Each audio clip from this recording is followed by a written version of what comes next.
Welcome to episode 288 of the Selling Your Screenplay podcast. I'm Ashley Scott Myers, screenwriter and blogger over at sellingyourscreenplay.com. Today I'm interviewing writer-director Aaron Harvey. He just completed a feature film called Into the Ashes. We talk through his entire career, how he landed in LA without knowing anyone. He eventually got a job working for a really low-budget filmmaker, and he started just writing his own scripts and eventually is now writing and directing them. So stay tuned for that interview. If you find this episode valuable, please help me out by giving me a review in iTunes or leaving a comment on YouTube or retweeting the podcast on Twitter or liking it or sharing it on Facebook. These social media shares really do help spread word about the podcast, so they're very much appreciated. Any websites or links that I mention in the podcast can be found on my blog in the show notes. I also publish a transcript with every episode in case you'd rather read the show or look at something later on.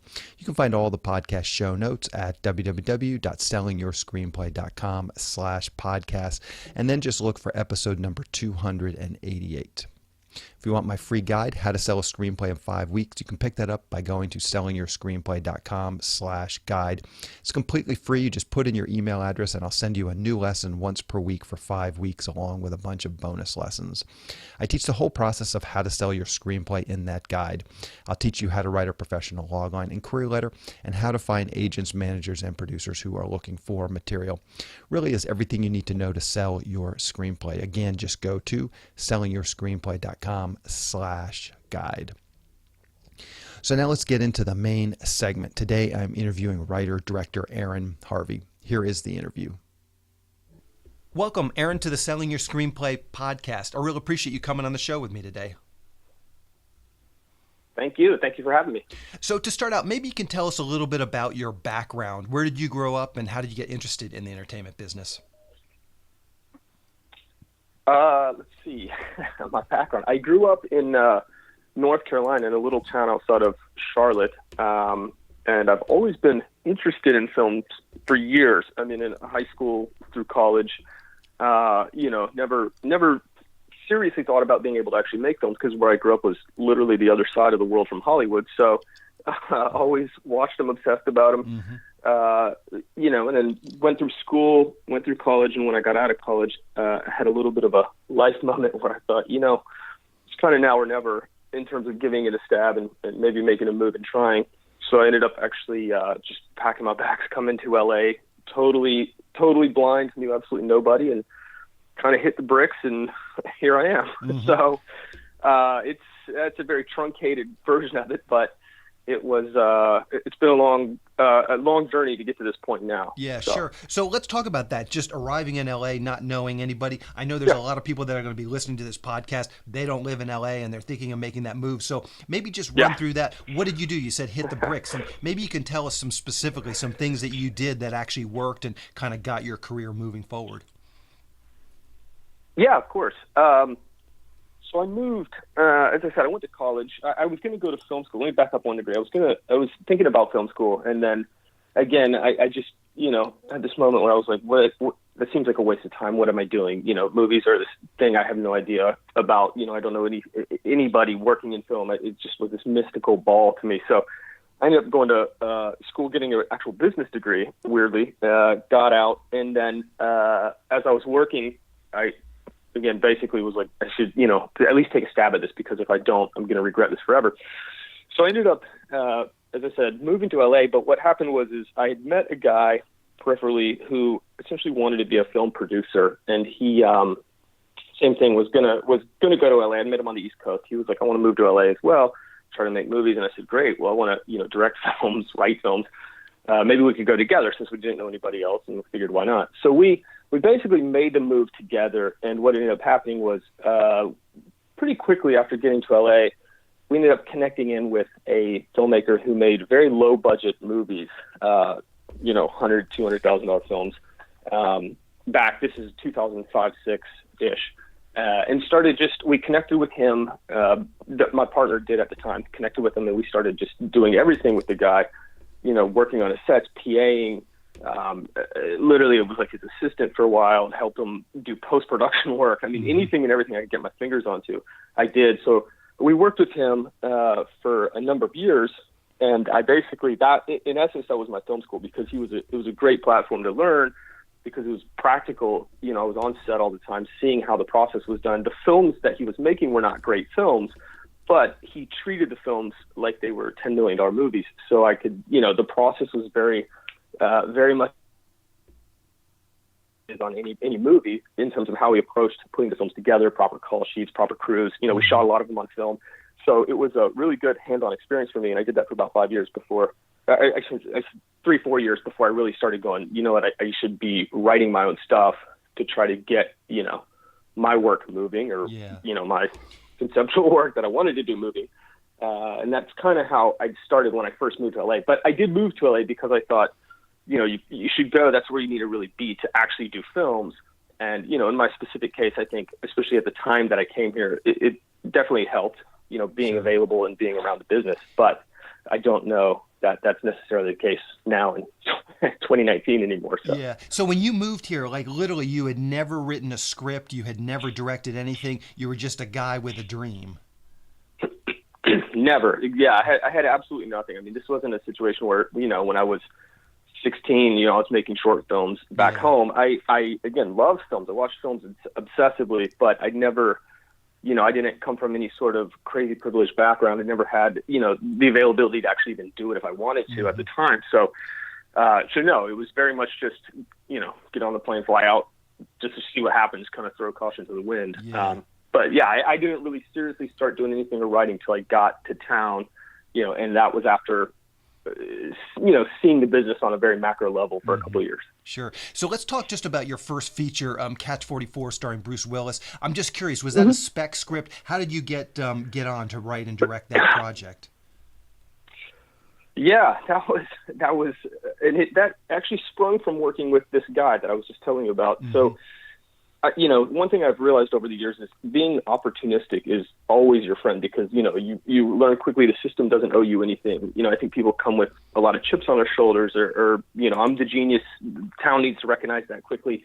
And so I was always kind of, you know, available and looking for any opportunity I could. So that was that whole film basically came about because while working with this low budget film director, I'd met a couple of people through, you know, him and his associates, and one of them basically wanted me to write him essentially a horror film. Like he wanted a small, low budget horror film. He had this idea for it. And I said, yeah, sounds great. Perfect. Whatever. Let's do that. So I started writing it for him. And just to preface that really quickly, I'd written a couple scripts at that point on spec, just on my own for fun. And he'd seen those and thought they were interesting and was like, hey, I think if we wrote this cool little horror film, I could put it together for, you know, a couple $100,000. Of course, I was like, hallelujah, you know, it's $100 million as far as I was concerned at the time. So I started writing him a very low budget sort of horror movie, and then very quickly realized, you know, it just wasn't my thing. I just wasn't into it. I wasn't writing it honestly. I wasn't really feeling what I was doing. So got about 50 pages deep into that script, and another friend of mine that I had met at the time in LA was like, could tell I was miserable, saw the laboring happening, and came and said, you know, I have this weird exercise I do where if I'm writing something like that, kind of for somebody else that I'm not totally into, I will take a weekend and pause and just write whatever's in my head that I'd want to see, like in that exact moment. You know, if I was sitting in a theater for 2 hours, what's the movie I want to watch right now? And just take some element of the script that you're writing that you like and write around that, write a whole script around that. That's just total, like a vanity script, just the thing you'd want to see right now. So I said, okay, that's interesting, but whatever. And I went back to the thing I was working on. I said, well, I don't really like anything about this. The genre wasn't my thing. None of the characters, the whole conceit was dumb. But I liked one element about it was the sort of isolated truck stop that was in the script. So I basically took that element out and just sat over a weekend and banged out this other script, which inevitably became Catch 44. I, you know, threw it all on paper. It was like a fever dream. I was just so aggravated with the other process that it just all came out over just a couple. Literally, I think I wrote the script in about 2.5 days, which is bananas now that I think about it. But wrote the thing, put it on a shelf, went back to the other project I was working on. Well, then that guy who I was kind of writing it for came to me and said, you know, what's going on? You know, I'd like to see it. And I said, I don't, you know, I'm 75 pages into it, but I can't, it's nothing. I can't finish it. I don't know what it is, you know, frustrated. And I said, you know, I've got this other thing I wrote just for fun. If you want to read that, which has this element in it from the script I'm working on for you. And he said, okay, let me see that. So I actually gave it to him, not thinking anything about it, and then he, in turn, ended up loving that script. And the guy that I was doing it for was not anybody, no, not knocking him, but was nobody that was going to get that movie moving or made any sort of real level. So I was like, well, that's great. I'm glad you like it. Awesome. I like it. You like it. Cool. But then he ended up, by total happenstance, showing it to a casting director friend of his who happened to be sort of like a indie darling casting director, this woman named Shannon McCanyon, who she cast Brick in some really interesting indie films early on. And she read it and really liked it. And then in turn, she ended up giving it or floating it over to a couple agents at William Morris. And that's when it sort of kind of took off, because they responded to it. And I met one of them, and the couple-year process of getting that movie made started. But how it started initially was me working on another project for somebody else, and then basically just having to take a moment and write, the thing I wanted to see, and then it kind of took on its own legs after it got into the hands of a few people. And I'm curious, so this little horror script that this guy proposes, he comes to you with an idea and you're writing it for him. I'm assuming, but maybe it's not, but I'm assuming he didn't pay you any money to do it. It's more just like spec, hey man, if we get this thing funded, then we'll pay you on the back end, correct? Yes, yeah. And the guy was basically involved. He was a lawyer who worked with that initial filmmaker making these small movies. He would do a lot of the legal work and the paperwork, just on a very small level. Yeah. And he knew some of the distributors and knew some financiers, and just had guys in his little Rolodex that he thought would do this if we did it, for a couple $100,000. Just again, based on the idea, based on some of the other scripts he'd seen me read, and he knew I wanted to direct films, so he thought, this is something we could hedge in some capacity. And being friendly with him, I was like, okay, sounds great, let's try it, why not? And so that's where it started. But yeah, there was definitely no pay, all on spec. And I'm curious. That's how I started doing that one initially. Yeah, and you made the comment that, being opportunistic. And I meet a lot of writers, and they have this attitude, oh, writers deserve to be paid. I don't work on spec. What do you, yeah, I know, I hear the laughter in your voice. What do you say to those writers that are starting out that have that attitude? I mean, that's tricky. I don't want to stick my foot in my mouth, but, I have just a very particular perspective on a lot of this and a lot of business, because, now also being in a position I'm at now and having done this now for over a decade, and the people that I've met and the places I've been, it's even worse these days from when I was initially starting, in terms of, you have to be optimistic. I mean, you can't come at it with that perspective, because you just never work. I mean, it's, I would say, I have a lot of friends who actually now, by total happenstance, ended up, a lot of them went to AFI. Weirdly, four of my best friends are all from AFI. And a lot of them, they all had sort of that same perspective. And I told all of them, I was like, dude, you can't approach it like this. You just have, your work has to speak for you. You have to put yourself out there. Like, don't expect the system, again, to give you anything on the front end. You need to really, prove and validate yourself, because it's, Hollywood's a lot of posturing too. It's anybody can come to town. There's no barriers to entry. So it's also, a little bit of that, like who makes the most noise, can get seen. But I think with writers starting initially, it's you just do the work, like put the time in. Your time is all you have at the, until you're getting paid. So you may as well spend it appropriately. But I would say, don't approach it as if you're too good for the work or you're above it, because, until you are, P.T. Anderson, you're not. So you gotta put the time in, and you gotta work. It's all work. It's very hard work. Yeah, for sure. So let's dig into your latest film, Into the Ashes. Maybe to start out, you can give us a quick pitch or a log line. What is that film all about? In a very broad base sense, it's just a very simple revenge tale about, a man's past who catches up to him, and sort of the fallout and the ramifications of that and what he does to deal with it. But it's, more importantly, it's more of a thematic film for me. It's, about these two men who sort of come to terms with each other over a shared tragedy, a mutual tragedy, and sort of how they rectify their relationship with each other. So it's a little tricky because, it's technically a genre film. It's a thriller, but in my mind, it isn't, and it never was. It's always kind of been a drama with sort of thriller elements to it. But It's it's about a guy who is running from his past, who lives in a small town, and he's got a wife and his friends, and his father-in-law is the town sheriff. So past comes up to catch him, essentially his old crew, and they end up, without spoiling it, they turn his life upside down, and then in turn he has to exact his sense of revenge for what happened, and all the while dealing with his father-in-law, who's the sheriff, who also has to deal with his own sense of revenge, or how approaches the situation in a way of from his perspective. So I gotcha. It's a simple revenge film. Yeah. So where did this idea come from? What's sort of the genesis of this story? I love sort of the 70s lonely man kind of archetypal genre films. Friends of Eddie Coyle, Charlie Bark, Don Siegel's movies are all awesome. Rolling Thunder was a big influence for this film, which is this John Flynn film that Paul Schrader wrote. Kind of these, some of Peckinpah's films, Bring Me the Head of Alfredo Garcia. I guess more contemporary films like No Country for Old Men is a good one, History of Violence, Blood Simple. So these films with like a sort of,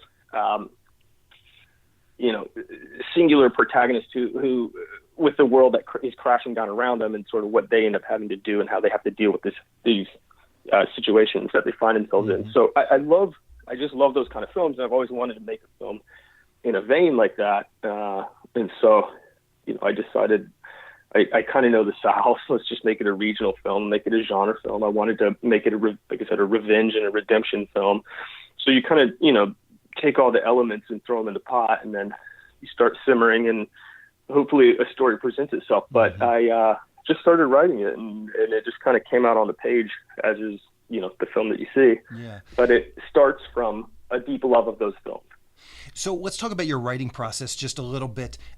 Just a couple quick questions. Where do you typically write? Are you write in a Starbucks? Do you have a home office? Do you have an office outside the house? What does your writing look like as far as just location?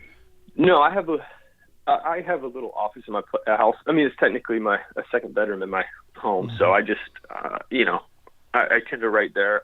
It's difficult for me to pay attention when I'm, at Starbucks or anywhere else. It's very distracting. So I tend to get into a little bubble and, write when it kind of hits me too. I try not to force it. I know a lot of people do this, 5 pages a day, it's like an exercise in some capacity, but I never really started writing initially to write. I was always writing to direct and to make the films I wanted to see as a filmmaker, or the things that, again, if, given all the latitude in the world, I would make.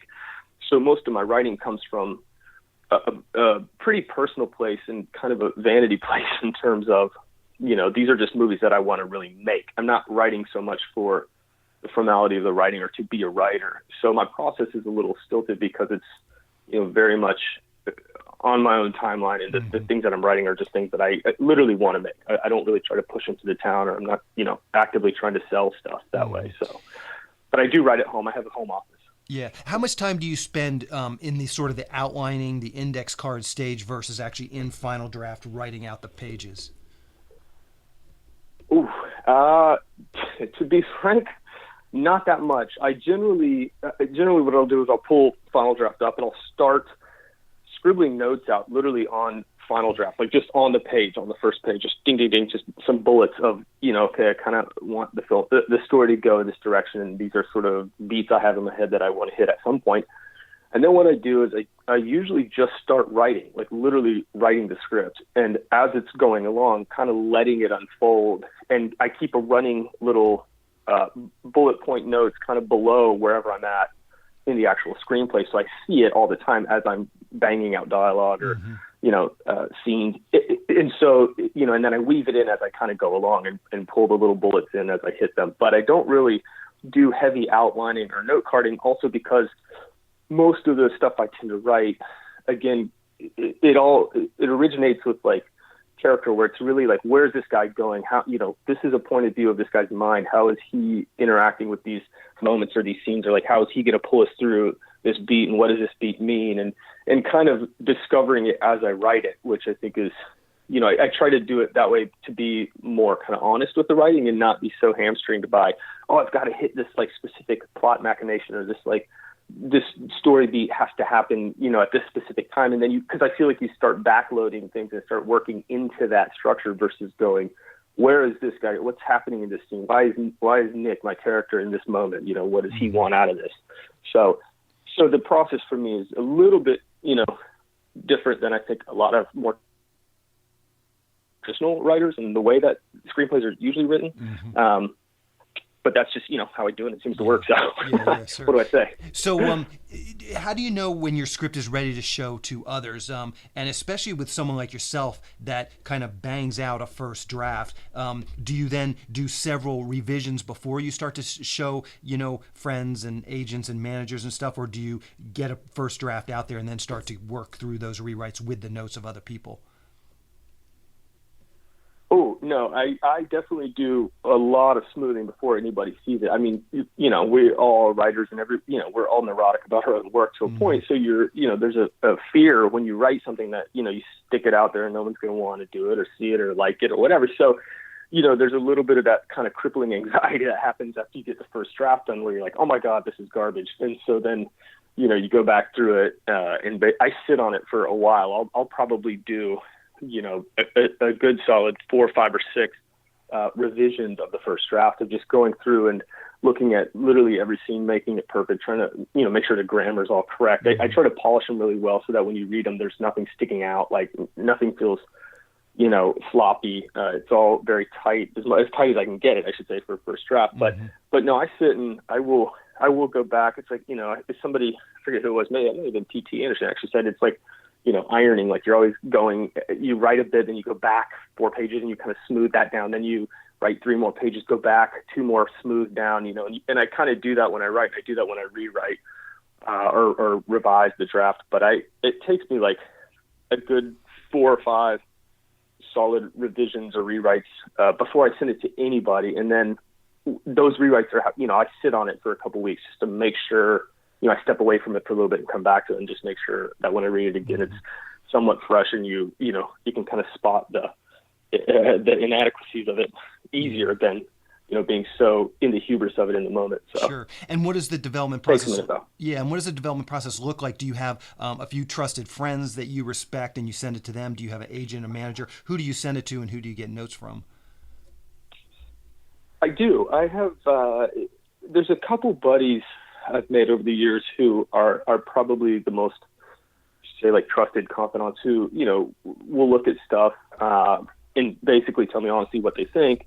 2 specifically that I really do it with. And then I do actually have essentially a writing partner. He's actually my editor, and we've written a number of screenplays together. Not this one I did on my own, but we've got the next one I'm trying to do. We did together, and we did the one before this together. But he's really good with story and character, so I always send it to him.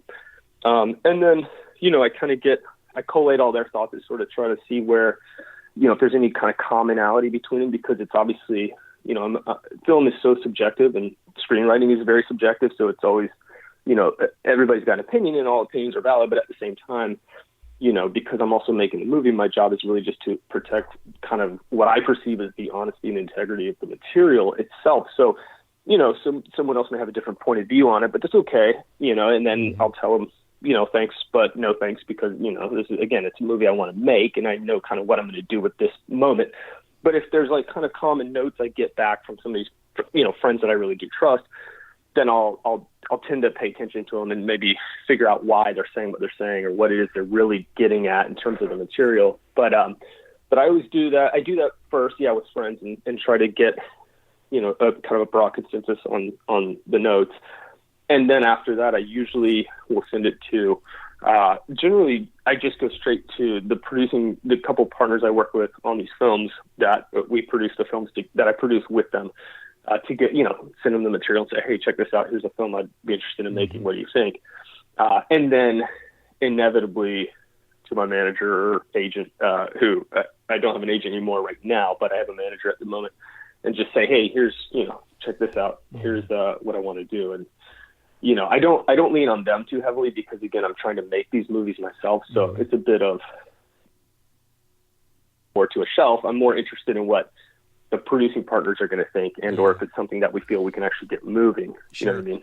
Like practically. And I'm curious, like with using Into the Ashes as an example, did you go to these producing partners before you started writing and say, hey, here's an idea I have for a movie. Do you think this is something that we could get produced? Do you get feedback before you start writing, or do you just you follow your passion, write something, and then see where it lands? No, yeah, I definitely follow my passion. I just write the movies I want to make. I mean, I love the guys I work with to death, but I also have such a strong point of view on the films that I really love, and I watch movies. I literally watch a film or two every day. I mean, I'm just obsessed with cinema. So I know what it is I'm trying to say in the movie I'm trying to make. So I don't like to put a bunch of voices in my head before I kind of do it, and so I just tend to write kind of in a vacuum for myself first, and then to them, and then if they respond, cool. If not, cool, and we kind of go from there. But fortunately, the couple guys that I work with on most of these movies, who are all we're all the same age, we all have similar agendas, are very tuned into the same philosophic kind of ideas, I guess, in terms of our approach in the films that we want to make and sort of what we want to put on our resumes, I guess. Sure. So what? It's pretty seamless once it gets there. Yeah. So as someone who's been doing this now for over a decade, what do you think is some of the biggest misconceptions that people have who are trying to break into the business? Break in? Oof, God, that's tricky. I mean, are there some things that surprised you? Are there some things that surprised you as someone who's driving across the country in North Carolina, knows nothing about the film business, now a decade in? Are there some things that really surprised you, or that they weren't what you thought that they would be? Yeah, There's. This sounds a little interesting to say, but you realize how many, I guess, inadequate kind of people are here in this town. The town to me is just so packed with warm bodies that really have no business kind of trying, being in the film business. That's not taking anything away from anybody else, because obviously, we all have a love of film. Everybody wants to do it to some degree, but I think that it's hard. I didn't realize how difficult it was to kind of cut through the riffraff and sort of get to the point of working with, I guess, more established real people and what that really took. I was a little naive to the idea that it's brutally difficult, and there's so many people trying to do the same thing you're doing. There's a line of 1,000 people behind you, so you always have to kind of remember that. Again, I guess this goes back to being opportunistic, but at the same time, not letting that affect your perspective, because who knows? I mean, there's diamonds in every coal mine, so it's I guess you just have to sort of put the horse blinders on and not pay attention to the noise of the town, and just focus on your work and really do good work. But I don't think, because the cream inevitably will rise, it'll separate at some point, if you just do the work and have the talent to some degree. But I think that the other thing is, knowing your position, I guess, understanding your place in the machine and not trying to be, bigger or something different than you are. We all romanticize, again, the Paul Andersons, the Scorseses, all these big filmmakers that we love and we look at and idolize. But at the same time, you're not that person. I'm not that person. I'm me. I can only do what I can do. So sort of understanding and owning that and being happy with that, was a big thing that I learned early on. And using your own strength and keeping, again, that sort of macro perspective is very helpful, if you really want to get ahead and work and make films. But, misconception, I don't know. I didn't have any, there's no specific kind of misconceptions. I think I had, or I think, again, the people that I've known in my universe have had really, truly, beyond, maybe some of the kids coming out of film school who thought, oh God, I went to AFI, therefore where's my $1 million in my camera? It's like, well, that's definitely not how it works. The system doesn't know anybody anything. So just keeping that in check, I think you'll be all right. Perfect. How can people see Into the Ashes? What's the release schedule like for it? It is coming out July 19th, all over the place. It'll be in theaters. I'm actually not exactly sure which theaters yet. The distributor RLJ should let us know soon, but it's going to be in all kind of the major markets, and then it'll be on demand VOD for a while, and then it'll end up leaching everywhere else. iTunes, Netflix, everywhere. Sounds good. And what's the best way for people to keep up with what you're doing in your career? Twitter, Facebook, a blog, anything you're comfortable sharing, I will round up and put in the show notes. Oh, yeah, no problem. I don't do a lot of social media. I have a Twitter account. It's probably a good one. Twitter.com/Aaron Harv. I believe I say that, and I'm like, what is my exact Twitter account? I'll figure it out. I'll figure it out. Put it in the show notes. Okay. Yeah. So that's a good one. I'm always on there reading other film blogs, listening to guys like yourself. So I tend to. So, well, perfect, Aaron. I really appreciate in the film sphere there. Yeah, perfect. Well, I really appreciate you coming on and talking with me today, Aaron. This was a great interview, lots of great information. So I'm sure a lot of people will get a lot out of it. Well, thank you for having me. I appreciate it. Yeah, anything I can do to help. It's fun to pay it forward as much as you can. Yeah, for sure. So thank you very much. We'll talk to you later. Thanks, Ashley. I appreciate it. You too. Bye. Take care. A quick plug for the SYS Screenwriting Analysis Service. It's a really economical way to get a high-quality professional evaluation on your screenplay. When you buy our 3-pack, you get evaluations at just $67 per script for feature films and just $55 for teleplays. All the readers have professional experience reading for studios, production companies, contests, and agencies. You can read a short bio on each reader on our website, and you can pick the reader who you think is the best fit for your script. Turnaround time is usually just a few days, but rarely more than a week. The readers will evaluate your script on 6 key factors: concept, character, structure, marketability, tone, and overall craft, which includes formatting, spelling, and grammar.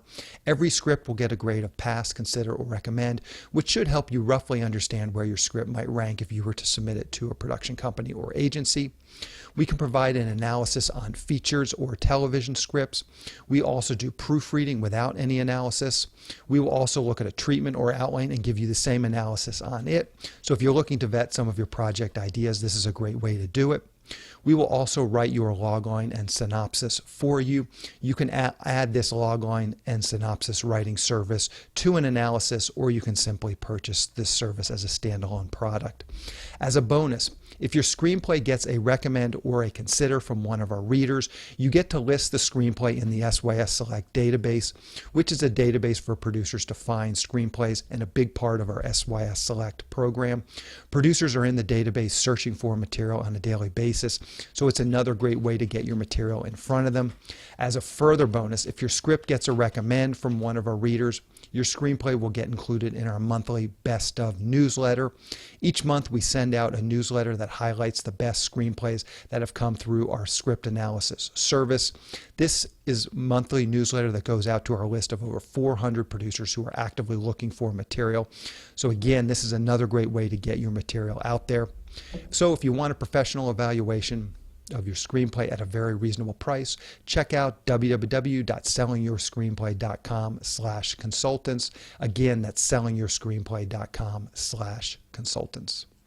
On the next episode of the podcast, I'm going to be interviewing writer-director Timo Voronsolo. He just did a sci-fi film called Iron Sky: The Coming Race. He's got a great story about he and his partners, how they built an audience by doing some other films, including a prequel to this Iron Sky film, and then they ended up crowdsourcing this second one. It's a very ambitious sci-fi project, so it's really interesting and fascinating to see how he and his partners have put this film together. So keep an eye out for that episode next week. That's the show. Thank you for listening.